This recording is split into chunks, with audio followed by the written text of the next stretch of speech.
Hello everyone, Trisha Hirschberger here.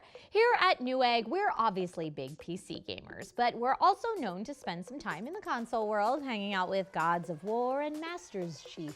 So when both Microsoft and Sony recently shared the hardware details of their upcoming consoles, Xbox Series X and PlayStation 5, we were paying very close attention to what was announced and what both consoles are offering gamers. Here are 5 things you should know about the upcoming consoles launching later this year. Number 1. While both Sony and Microsoft will offer 4K gaming with 8K support, an 8X Zen 2 core CPU, 16 gigabytes of RAM, an SSD hard drive, and custom AMD GPUs, the difference comes in teraflops. Xbox Series X will be delivering 12 teraflops, while PlayStation will be offering 10.28. For comparison's sake, Xbox One offered 1.31 teraflops and PS4 offered 1.84. So what's a teraflop and why is it important? FLOPS stands for floating point operations per second and is a way of measuring the raw brain power a processing unit has to do the complicated math needed to fill our screens with beautiful polygons.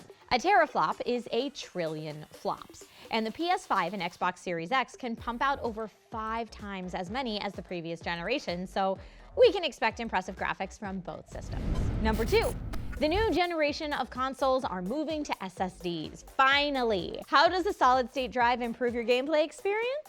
With a traditional hard drive, your information is stored on a series of stacked spinning platters. When you want to access or save a piece of information, like when you're loading a game, the platters spin up and a tiny mechanical arm physically reads the data off the disks. This, as you can imagine, is pretty time-consuming. SSDs are solid-state memory, which has no moving parts, so read and write times are much faster. Games will be more responsive, load faster, and just feel snappier. Sure, this might make it harder to check your phone or brush up on the lore of the next Elder Scrolls game every time you hit a loading screen, but I think the trade-off is worth it.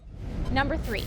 Ray tracing! Real-time ray tracing will be offered on both Xbox Series X and PlayStation 5. And while us PC gamers have been enjoying ray tracing technology for almost a year now, what does that mean on consoles? When the sunlight through the trees is just right, or your flashlight illuminates a zombie's brain realistically, a game's environment feels more authentically lifelike. Ray tracing, which Hollywood has been using for years now, enables a massive improvement of in-game lighting by calculating light rays that accurately interact with objects and surfaces in the environment.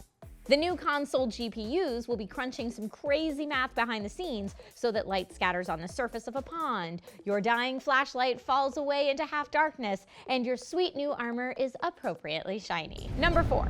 Backwards compatibility. Microsoft announced that Xbox Series X will be backward compatible with every game currently playable on Xbox One. That means every game developed for Xbox One and every Xbox 360 and original Xbox game currently playable on Xbox One. That's support for 4 generations of games on Xbox Series X. Meanwhile, Sony has only announced PlayStation 5 backward compatibility with PlayStation 4 and PlayStation VR games, and they've only officially confirmed that it will support almost all of the top 100 PS4 games at launch. So that forever compatibility rumor going around for all PlayStation consoles has yet to be confirmed. Sorry, guys. Number 5. Games. Actually, we don't have much information here, except that Halo Infinite and maybe Senua's Saga Hellblade 2 will be launch titles for Xbox Series X, even though they'll still both be playable on Xbox One and Windows 10. Sony has yet to announce any PlayStation 5 exclusives. However, huge games like The Last of Us Part 2 and Ghost of Tsushima are going to take advantage of the PS5's massive hardware. And we can expect the months go by and we near what was supposed to be E3 2020. We'll get more announcements. Finally, if you're wondering about VR in this new generation of consoles, Microsoft has said they have no plans for VR at the moment, but not to rule anything out.